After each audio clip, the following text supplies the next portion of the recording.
Quiero contarte que desde Hacemos y de la Fundación Konrad Adenauer hemos lanzado la Red de Formación de Legisladores Locales. Será un espacio para que los concejales y sus equipos técnicos puedan abordar las distintas temáticas de interés: gestión local, presupuesto, técnica legislativa, oratoria, entre otras. Para más información, podés visitar nuestra página web www.hacemosargentina.com.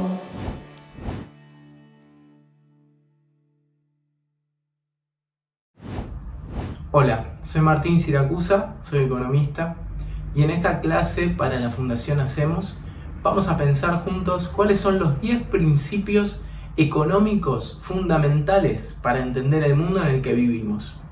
Para eso vamos a utilizar de referencia un texto de Gregory Mankiw, un economista de Estados Unidos, de la Universidad de Harvard, quien explaya en estos 10 primeros principios un esbozo de las cuestiones más importantes sobre las que trata la economía y que nos afectan también en nuestra vida cotidiana. Pero antes, vamos a pensar cuál es la definición de la economía que nos trae hasta acá.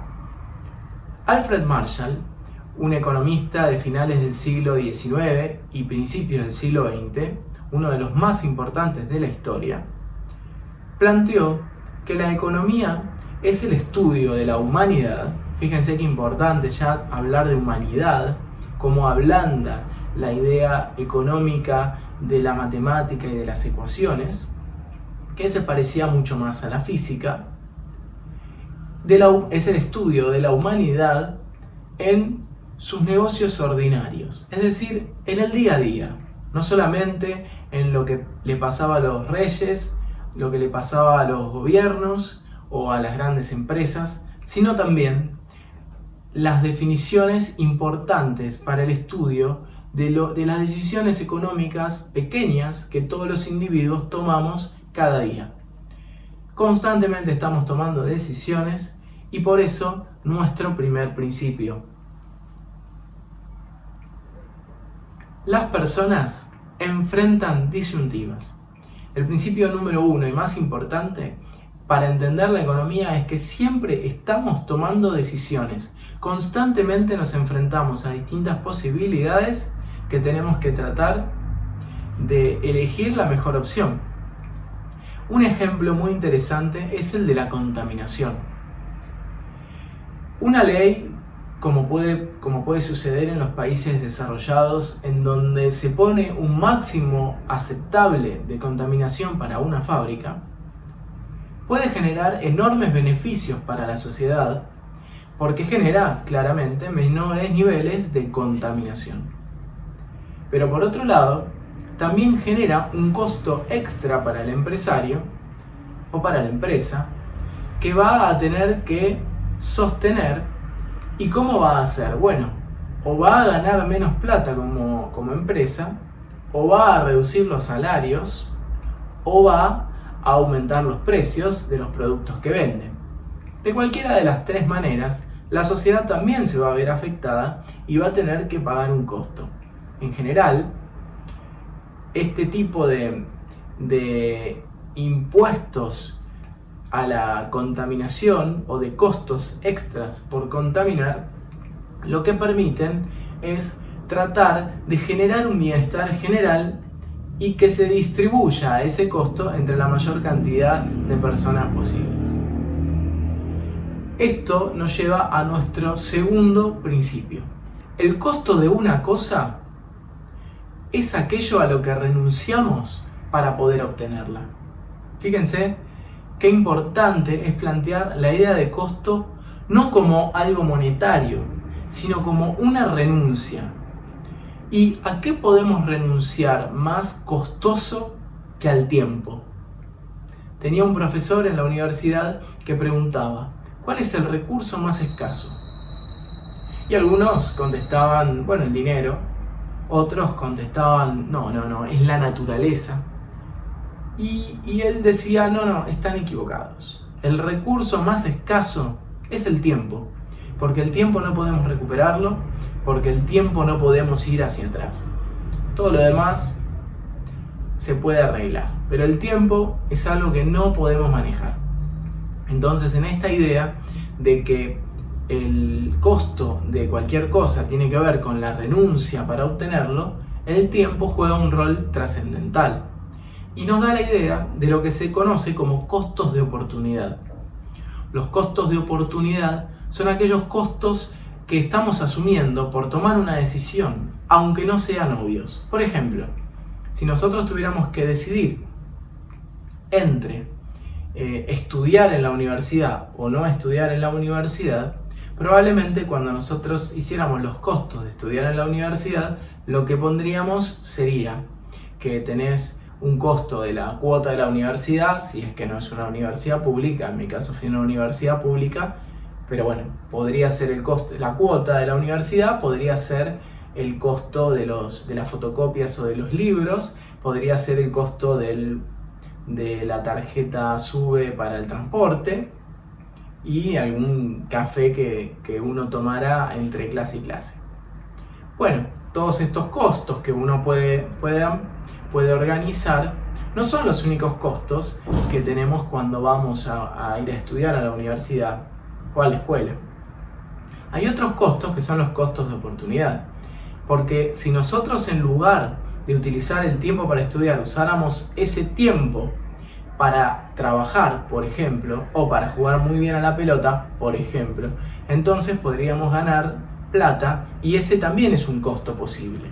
Entonces es muy importante entender la existencia de los costos de oportunidad, porque esto nos va a permitir entender mejor la cabeza de muchas personas. A veces nos enojamos y nos molestamos cuando la gente dice no, estudiar no es algo que yo quiera hacer porque quiero trabajar, porque quiero tener dinero. Pero muchas veces tenemos que entender que detrás también se encuentra esta idea de los costos de oportunidad y de que mucha gente no percibe que el esfuerzo que está haciendo en este momento le va a traer un beneficio a largo plazo. O por ahí sabe que eso puede ser un beneficio a largo plazo, pero valora más el presente que el futuro. El tercer principio fundamental es que las personas, cuando son racionales, piensan en términos marginales. ¿Y qué significa marginales? Bueno, marginales significa el borde. Es decir, que siempre que tomamos una decisión tenemos que pensar qué pasaría con un poquito más o un poquito menos y no tratar de replantearnos su conjunto. Un ejemplo muy claro es el de las aerolíneas. Por ejemplo, si un avión tuviera un costo para hacer un trayecto desde Buenos Aires hasta Jujuy o de Jujuy hasta Buenos Aires con un total de 100.000 pesos y pónganle que ese avión puede llevar 100 pasajeros. Entonces, ¿cuál debería ser el costo que paga cada uno de los pasajeros para que la ecuación le cierre a la empresa sin mencionar ganancias, antes de ganancias, digamos? Bueno, serían 1.000 pesos cada uno, paga el costo de los 100.000 pesos, que es el costo de llevar el avión de Jujuy a Buenos Aires o de Buenos Aires a Jujuy. Pero hay aquí un problema, que es que supongamos que hay 90 boletos que ya están vendidos a 1.000 pesos y quedan 10 boletos. Entonces la compañía podría verse en una disyuntiva de decir, bueno, ¿a quién puedo venderle estos 10 boletos que me quedan? Estos 10 pasajes que me quedan libres. Entonces, supongamos que hay 10 personas que están dispuestas a viajar de Buenos Aires a Jujuy o de Jujuy a Buenos Aires, pero no tienen 1.000 pesos, tienen 500 pesos. Entonces tienen menos que lo que están pagando todos los demás. Entonces la aerolínea, ¿qué decisión tendría que tomar? Bueno, la decisión que tendría que tomar la aerolínea es dejarlos volar y cobrarles los 500 pesos, porque justamente la decisión es sobre los ingresos marginales. O sea, el costo de volar el avión va a ser el mismo. Y voy a perder menos si permito que vuele esta gente que si no permito que vuele esta gente. Por eso las aerolíneas tienen sistemas en donde está muy segmentada los distintos pasajes. Está la primera, tenés la clase turista, pero ahora empiezan a incorporar nuevas cuestiones, como por ejemplo, salen más caros los pasajes que están adelante de todo porque tienen más espacio, o cerca de las salidas de emergencia también porque tienen más espacio. Bueno, acá hay que hacer una aclaración muy importante. No significa esto que las personas siempre sean racionales. Algunos autores, como por ejemplo Richard Thaler, que fue ganador del Premio Nobel de Economía, plantearon la existencia de comportamientos psicológicos dentro de la economía que son irracionales. Ya lo había hecho Keynes en su momento, cuando planteó que hay un montón de comportamientos de los inversores que no tienen que ver con decisiones racionales, sino con percepciones, con instintos. Él lo llamó animal spirits, espíritus animales, pero en realidad la correcta traducción es instintos animales.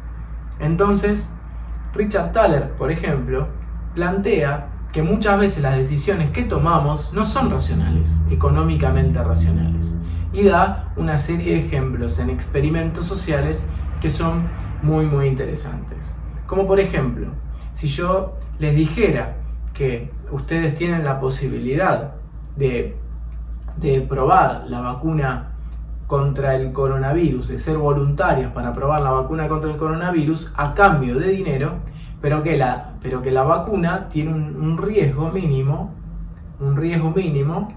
de generarles la enfermedad y que después no tenga cura. Entonces, eso haría que muchas personas digan, bueno, yo acepto, pero pediría muchísimo, para $50.000 para probarme esa vacuna, porque tengo un gran riesgo de adquirir una enfermedad.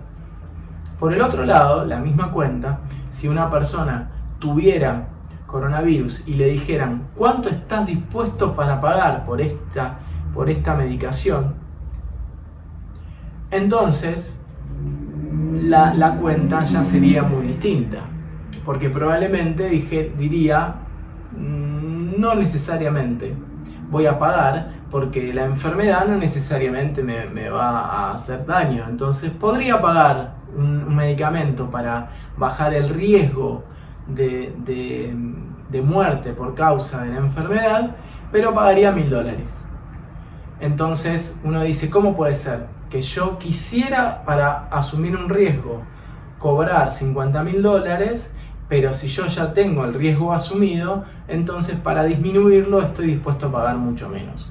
Bueno, esto tiene que ver con distintas apreciaciones que hacen las personas, específicamente con lo que se conoce como dotaciones. Es decir, que nosotros valoramos diferente el dinero y cualquier cosa cuando lo tenemos que cuando no lo tenemos. Por ejemplo, valoramos mucho menos un auto que todavía no compramos que un auto que tuvimos y que tenemos y que es nuestro. Entonces, eso puede generar que cuando nosotros queremos vender nuestro auto, que es el mejor auto de todos, porque tiene nuestra historia, entonces nos cueste más, porque queremos más dinero que el que otros están dispuestos a pagar por ese auto. Por eso es tan importante entender que no todos los comportamientos son perfectamente racionales, sino que hay comportamientos que simplemente tienen más que ver con cuestiones psicológicas generales, pero que no son el cálculo perfecto de las decisiones. El principio número 4 es que todas las personas actuamos por incentivos. ¿Y esto qué tiene que ver? Bueno, piensen que un incentivo es algo que nos impulsa a tener una determinada conducta. Imaginen una ruleta en el casino e imaginen que podemos jugar rojos o negros. Si nosotros eligiéramos jugar negro, entonces sabemos que hay dos opciones, que puede salir negro o que puede salir rojo. También puede salir el 0, pero hagamos de cuenta que no, porque es como muy chiquita la posibilidad. Pero pongamos que nosotros podemos elegir negro y vamos a tener una posibilidad de ganar y una posibilidad de perder que en términos de probabilidades es lo mismo que apostar al rojo. Bueno, pero ahora supongamos que nosotros vimos que acaba de salir el negro. Lo vimos. Entonces es más probable que juguemos al rojo. Ahora podría volver a salir el negro, porque en realidad es aleatorio. Pero nosotros imaginamos que si ya salió el negro, ahora le toca al rojo. Bueno, de igual manera, otro incentivo que se puede presentar tiene que ver con qué pasa si yo dijera que de ganar el negro, los que apostaron al negro van a ganar 10 pesos. Pero los que apostaron al rojo, si ganan rojo, van a ganar 1000 pesos. ¿Ustedes qué apostarían? ¿Negro o rojo? Ustedes probablemente apostarían rojo, porque tienen con la misma probabilidad muchas más posibilidades de ganar. Ahora, ¿qué pasa si yo dijera que si ustedes apuestan por completo su sueldo del mes, van a recibir la casa de sus sueños, pero tienen que ganar? ¿Apostarían su sueldo del mes por la casa de sus sueños? Porque pueden perderlo todo. Bueno, ahí te das cuenta cómo no es lo mismo cuando uno tiene las cosas que cuando uno todavía no las tiene. Ahí de golpe la casa de tus sueños vale un poquito menos que si yo digo, no, esta plata te la regalo, comprate lo que quieras, como un cartón de lotería. El quinto principio de Gregory Mankiw es que el comercio nos puede beneficiar a todos. ¿Y qué quiere decir con esto? Bueno, piénsenlo en términos de la división social del trabajo. Es muy interesante plantear estas cuestiones porque la división social del trabajo, que nace en el estudio de Adam Smith en La riqueza de las naciones, que es un libro publicado en el año 1776, el mismo año que fue la independencia de los Estados Unidos. Pero Adam Smith era escocés, así que no tuvo mucho que ver con ese tema. Sin embargo, Adam Smith fue uno de los filósofos y economistas más importantes de la historia. De hecho, se lo conoce como el padre de la economía. En su libro, él plantea que las distintas personas en una sociedad tienen que ocuparse de distintos tipos de oficios y distintas actividades económicas. Porque si uno mismo tuviera que hacer todo lo que tuviera que hacer, todo lo que va a consumir, ¿no? Si uno tuviera que producir todo lo que va a consumir, entonces perdería un montón de tiempo y no sería eficiente. Recuerden que al principio de la charla nosotros planteamos que la economía tenía dos grandes objetivos. Por un lado, el objetivo de la eficiencia. La eficiencia tiene que ver con aprovechar al máximo los recursos. Pero por el otro lado, el objetivo también es la equidad, que tiene que ver con cómo se distribuyen esos recursos a lo largo y ancho de toda la sociedad. Entonces, ¿qué pasaría si uno tuviera que tener su propia huerta para tener limones, tomate, lechuga, pero por otro lado, además, tuviera que fabricarse su propia ropa, pero por otro lado, además, tuviera que fabricar sus propios muebles? ¿Uno podría? En realidad, si uno se pusiera a pensar e hiciera ese cálculo, el cálculo de vivir como en la época de las cavernas o en la época de la era feudal, incluso anterior a la época feudal, uno inmediatamente podría entender que solo juntar la madera para hacer un mueble podría llevarte un montón de tiempo, una semana.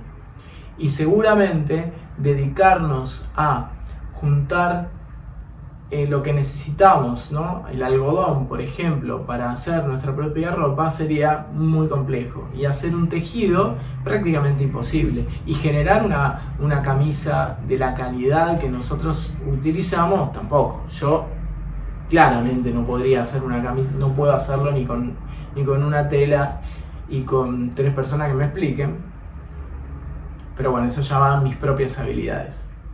Pero además, imagínense todas las cosas que utilizamos que tienen una producción anterior. Imagínense en todo el desarrollo que hay en cuestiones industriales y productivas. Entonces, ¿cómo podemos pensar, de alguna manera, que nosotros podríamos encargarnos de todo? Bueno, lo que media entre nosotros, que tenemos una sola actividad, gracias a esta división social del trabajo, y todo el resto de la sociedad, es justamente el comercio. Por eso, lo que plantea también Adam Smith es que el comercio favorece a las sociedades y las hace más ricas. ¿En qué sentido? En el sentido de que podemos obtener muchísimos mejores y más cantidad de productos.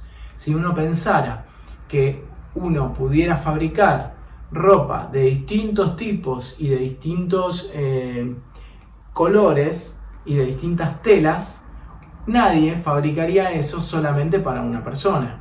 Pero como hay un mercado grande, como hay comercio, esa posibilidad existe y entonces tenemos la posibilidad de consumir con muchísima más variedad.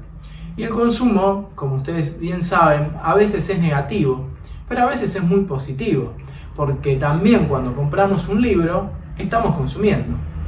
Y también cuando compramos un libro y nos llega a nuestra casa, estamos utilizando los medios de comercio. Entonces es muy importante entender que el comercio tiene ese lado positivo.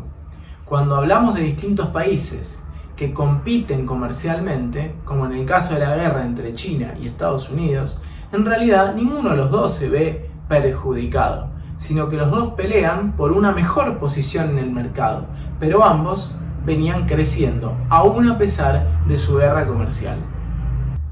El principio número 6 ya tiene un poco más de debate, me imagino que ya va a generar un poquito más de debate, que tiene que ver con la idea de que los mercados normalmente son un buen organizador de la actividad económica.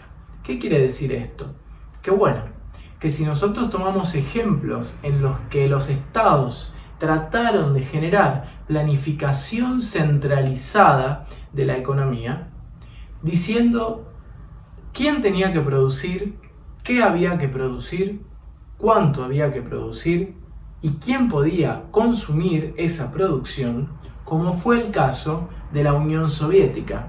Esa planificación centralizada no tuvo buenos resultados porque claramente no lograba entender ni percibir cuáles eran las verdaderas preferencias de las personas.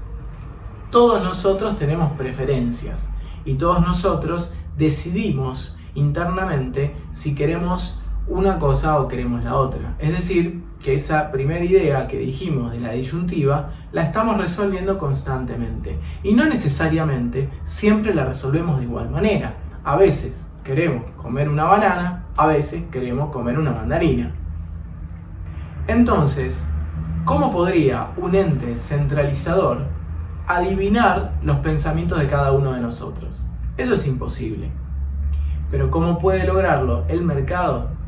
El mercado puede lograrlo porque simplemente pone a nuestra disposición una vidriera de productos.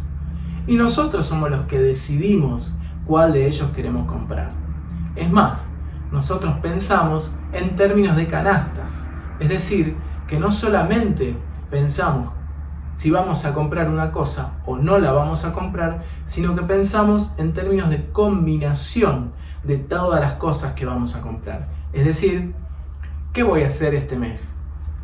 Bueno, este mes, como hay coronavirus, entonces voy a comprarle cuerdas a la guitarra, voy a comprar 2 bolsas de carbón porque puedo hacer asado un martes, voy a gastar menos nafta, eso sin duda, así que voy a tener la posibilidad de usar la plata de la nafta en pagar alguna suscripción de películas. Y bueno, y la verdad que una cosa muy inteligente en tiempos de coronavirus es cambiar las almohadas o si el sillón ya es medio viejito, conviene cambiar el colchoncito porque, claro, si no se va como ahuecando, ¿no? Entonces cada vez más incómodo y después vienen los dolores de espalda. Entonces, para evitar esas cosas, uno arma como una canasta. Y esa canasta es la que el mercado pone a disposición. ¿Cómo podría, entre las miles de combinaciones posibles, un gobierno saber qué es lo que yo prefiero o lo que yo no prefiero? Sería imposible. Por eso la planificación centralizada no funcionó.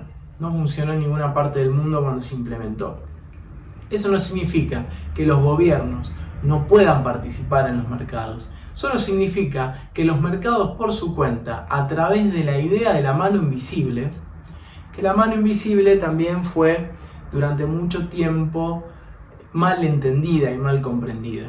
Cuando Adam Smith plantea la idea de la mano invisible, él estaba hablando de cómo se regulan las tasas de ganancia en distintas actividades. ¿Qué quiere decir? Que si en la actividad del carbón, por dar un ejemplo, la tasa de ganancia es muy alta, y es mucho más alta que en la actividad del algodón, por ejemplo, entonces probablemente los empresarios que están invirtiendo en el algodón dejen de invertir en algodón y pasen a invertir en carbón, porque la tasa de ganancia es más alta. Pero ¿qué sucedería? Sucedería que habría una mayor producción de carbón por causa de esa nueva inversión y generaría una sobreoferta de ese producto de carbón, con lo que el precio del carbón seguramente bajaría. Como el precio del carbón bajaría, las ganancias también bajarían. O sea que la tasa de ganancia de esa rama de la producción que estaba beneficiada anteriormente se acomoda gracias a esta mano invisible. Pero claro, la idea del mercado como organizador de la economía no es la única idea. Y surge un nuevo principio, el principio número 7, que dice que el gobierno puede, en algunos casos, cuando lo hace bien, mejorar los resultados que otorga el mercado. Esto tiene un caso muy importante y muy característico, que es el de los monopolios. Muchas veces hay actividades económicas en donde una empresa o pocas empresas tienen la capacidad productiva total. Es decir, que ese mercado está concentrado en poder de muy pocos. Cuando hay una sola empresa, generalmente se habla de monopolio. Cuando hay varias empresas que tienen esta capacidad, entonces se habla de oligopolio.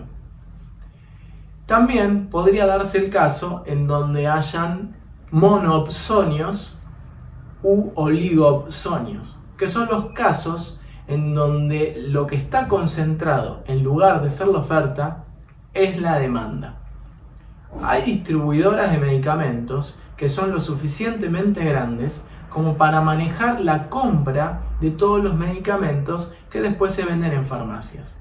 En este caso hay un monopsonio y estas distribuidoras lo que pueden hacer es pautar precios, porque si ellos no te compran a vos como laboratorio fabricante, entonces nadie te va a comprar, porque no podés venderlo directamente a la farmacia.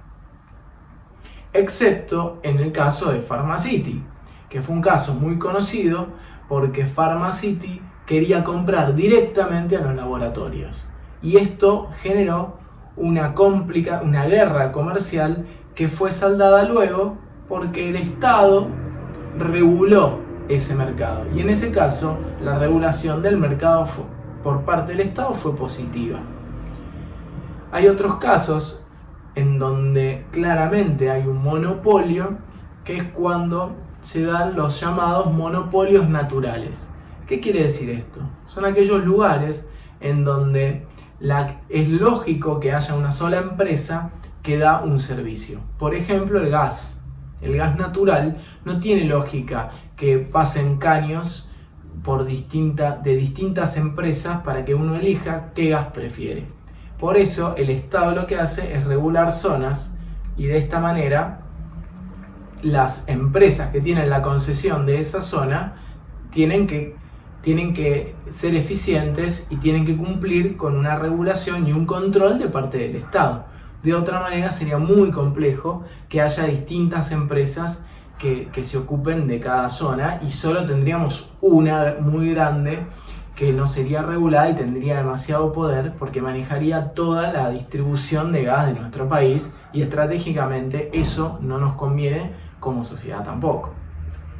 El principio número 8 es muy interesante porque plantea que la riqueza de una sociedad no está dada por la cantidad de cosas que tenemos juntadas por ahí, por la cantidad de bienes o de casas o de tierras, sino por la producción que ese país y esa sociedad puede generar.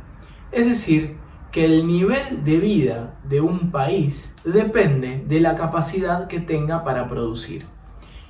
Hay un ejemplo muy interesante que es el de el hombre más rico del mundo. ¿Quién fue el hombre más rico del mundo? No es Bill Gates, porque en la historia este hombre, que era el rey de Mali y se llamaba Mansa Musa, y que fue el fundador de la ciudad de Tombuctú en África, era un hombre muchísimo más rico que lo que hoy sería Bill Gates.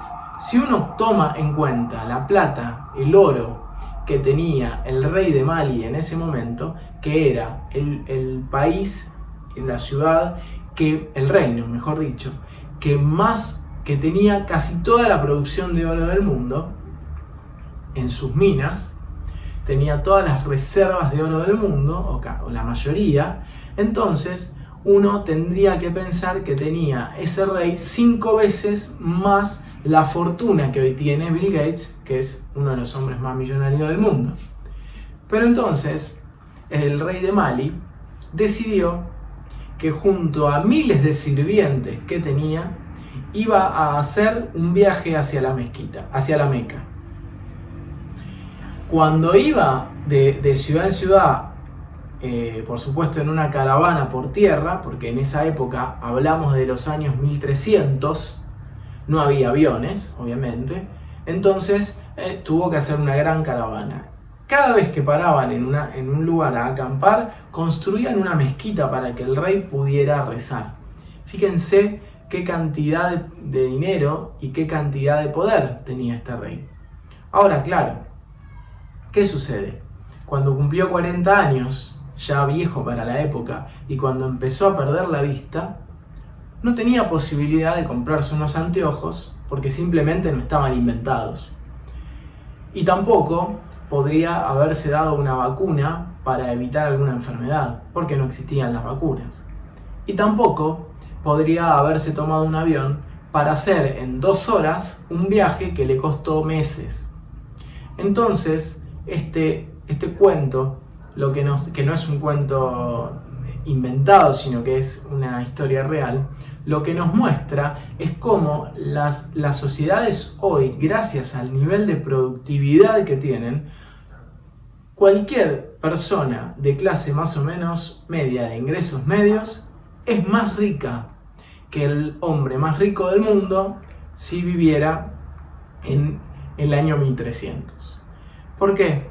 Porque tenemos capacidad de producir mucha más variedad de cosas, porque podemos darnos vacunas, porque podemos comprarnos anteojos, porque podemos incluso ir a nadar a una pileta. Cosas que en su momento eran bastante inimaginables. Quizás no la pileta, pero sí que una persona común tenga una pileta, sí era algo inimaginable. El principio número 9 es algo que hoy está en plena discusión y significa que cuando el gobierno imprime demasiado dinero, los precios se incrementan. ¿Por qué sucede esto? Bueno, existe una teoría que se llama teoría cuantitativa del dinero, que está muy discutida. Esto vamos a decirlo también.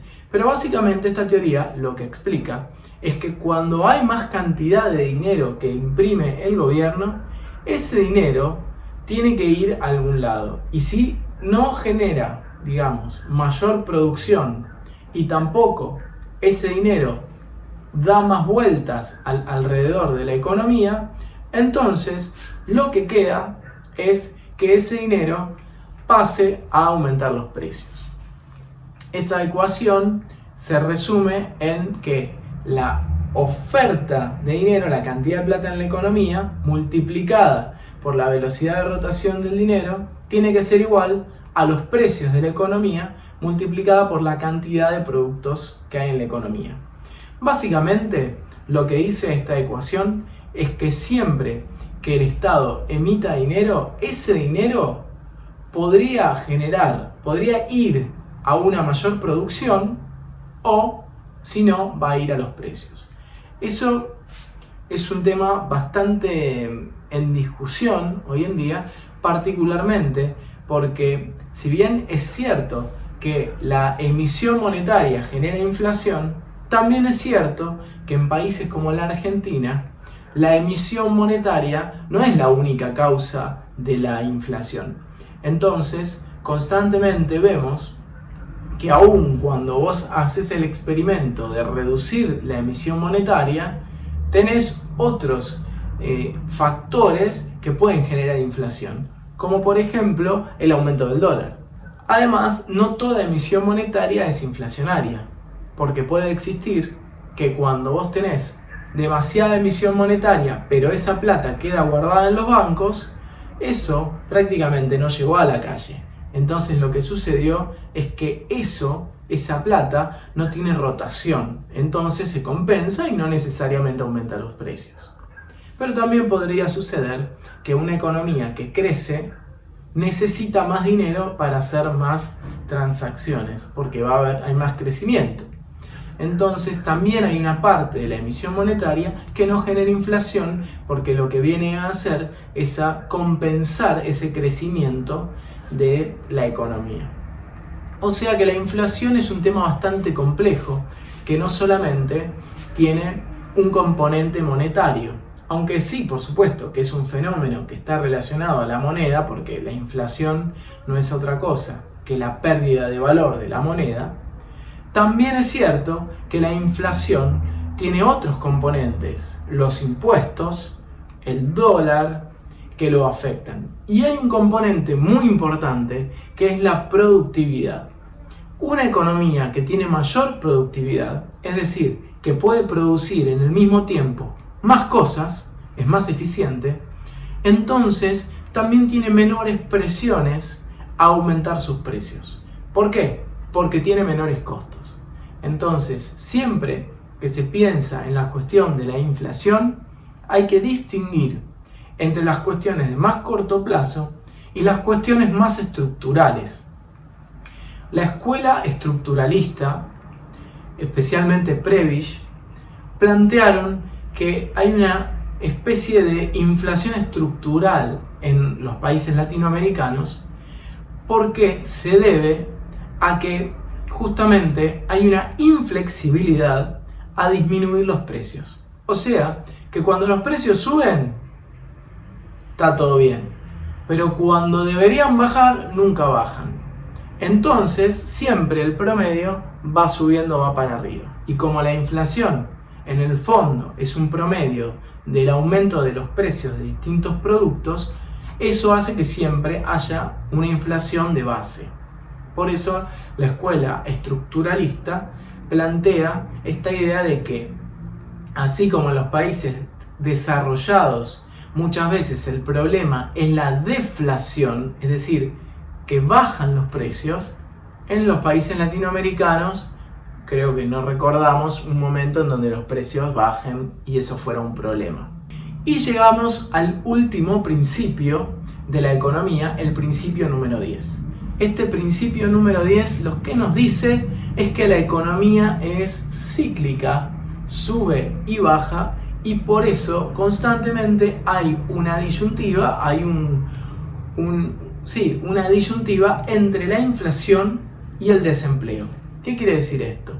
Si uno observa el comportamiento de la Reserva Federal de los Estados Unidos, que sería como el Banco Central de Argentina, pero de Estados Unidos, que son quienes emiten dólares, entonces la Fed, la famosa Fed, lo que hace es calcular a lo largo del tiempo cuál sería la inflación que debería haber cuál sería el desempleo que debería haber y cuál es la tasa de interés que mantiene ese equilibrio. Es decir, que cuando ve que hay demasiado desempleo, como ahora, lo que hace es bajar las tasas de interés para estimular la inversión y para estimular la economía. Ahora, esa tasa de interés más baja lo que hace es que el precio del dinero sea más barato y entonces ayuda a generar que se expanda, por ejemplo, a través del crédito y a través de la inversión, y que se genere más plata en la economía. Esa mayor cantidad de plata en la economía probablemente vaya a comprar más bienes. La gente que recibe esa plata vaya y compre. Y eso puede hacer que aumente la demanda de bienes. De esa manera, ese aumento de demanda puede provocar un aumento en los precios. O también podría pasar que en vez de aumentar los precios por el lado de la demanda, ese aumento de plata en la economía sirva para aumentar los salarios, que son parte de los costos de las empresas, y que aumente los precios por vía de los costos. Es decir, que lo que plantea este principio es la idea de la curva de otro economista muy famoso que se llamaba Phillips. Esta idea es que cuando hay niveles de desempleo muy bajos, es decir, que la economía está mejor, eso también genera presiones a que aumenten los precios. Y que cuando hay una inflación muy baja, eso puede producir mucho desempleo.